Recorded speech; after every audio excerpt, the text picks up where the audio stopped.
then crenate and die. So that's why they are desiccated foods typically have long shelf lives, because the microorganisms have difficulty growing on them.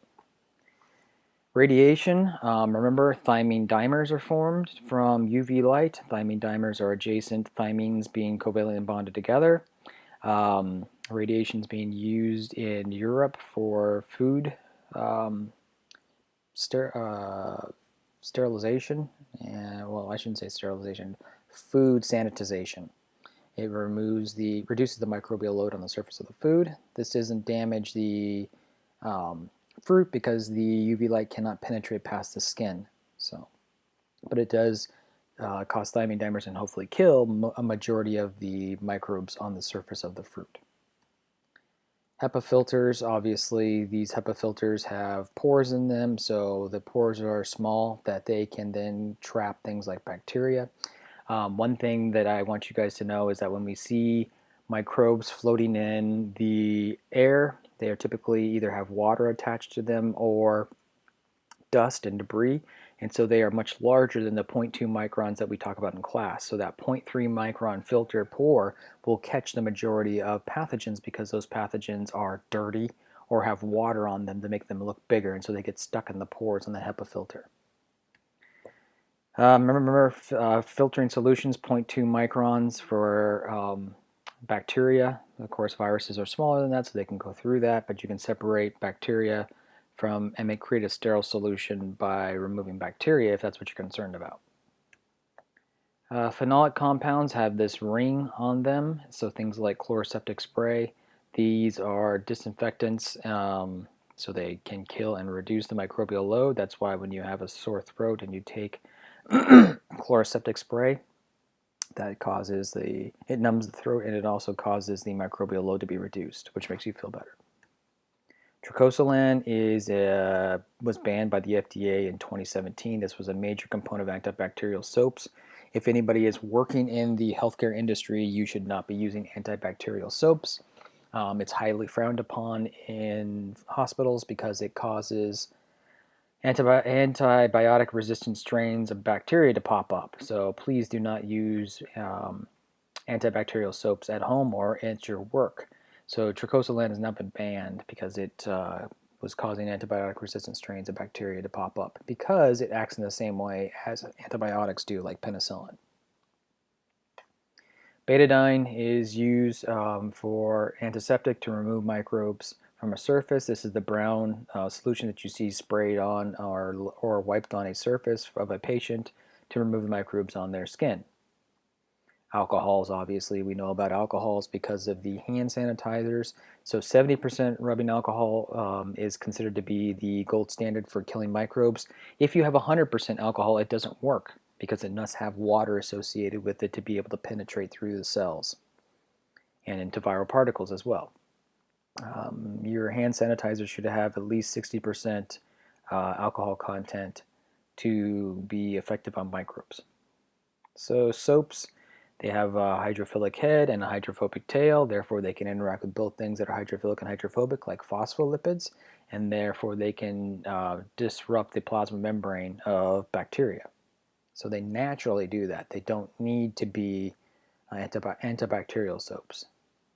And guys, we all know that if you wash your hands with soap, you must rub the hands to remove the microorganisms from the surface. And that has to be for a certain period of time, and usually it's 20 seconds. This is the proper hand washing. Quats, so quaternary ammonium salts. These are things like we talk about for Lysol has things like this. Clorox wipes. Some of their wipes will have quaternary ammonium salts in addition to the bleach. They break up the plasma membrane as shown down here.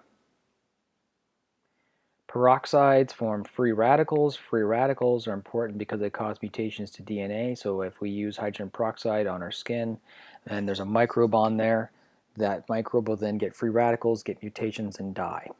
Unless the microbe is catalase positive. If the microbe is catalase positive, it takes hydrogen peroxide and converts it into oxygen and water. That's why you see the bubbling, and that also renders the hydrogen peroxide useless on that particular microbe. So something like Staphylococcus aureus is catalase positive. That means it's not affected with hydrogen peroxide. So the disc diffusion method, discs are soaked in antibiotics or any type of solution thought to kill microbes. They are then placed on a lawn plate, that plate that has covered with bacteria, and then due to the diffusion of that chemical, you will see an area of clearing, which tells you how effective it was at killing that microorganism. Obviously, the larger the diffusion of clearing, the more effective that particular chemical or antibiotic is on that particular pathogen. So now we're looking at Staph aureus, Staph aureus here. It looks like Pseudomonas aeruginosa here, and you can see that this shows this disc has some effectiveness, whereas these discs do not have effectiveness because you see no zone of clearing around them. And you can measure the zone of clearing to quantitate that efficiency. The in-use test, testing a disinfectant for its ability to destroy a certain volume of broth with pathogen growing in it. So you take a ml of your disinfectant, you combine that with 9 ml of your broth, so that's a 1 to 10 dilution. Then you plate that broth that has been incubated with that disinfectant, and you always have a control that you've incubated as well. Then you compare the growth of the colonies either at room temperature or at at 37 degrees, which is our body temperature, for a certain amount of time, and that'll tell you how effective that particular type of disinfectant is at killing microorganisms. So CRE is carbapenem-resistant Enterobacteriaceae, and this was a strain of bacteria that is risen in hospitals.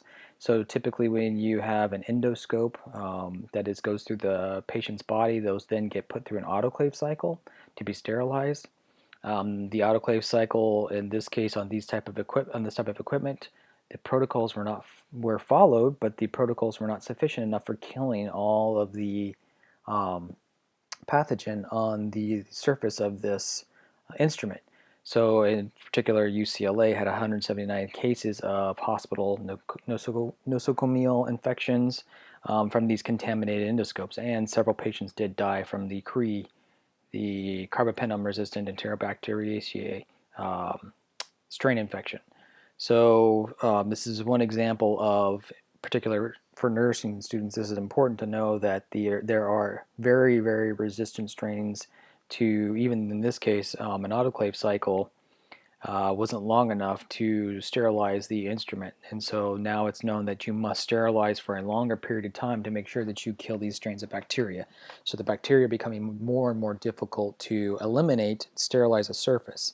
So as a healthcare worker, you need to be quite keen on knowing that you must sterilize a surface, and proper protocols must be followed. So that's chapter 13.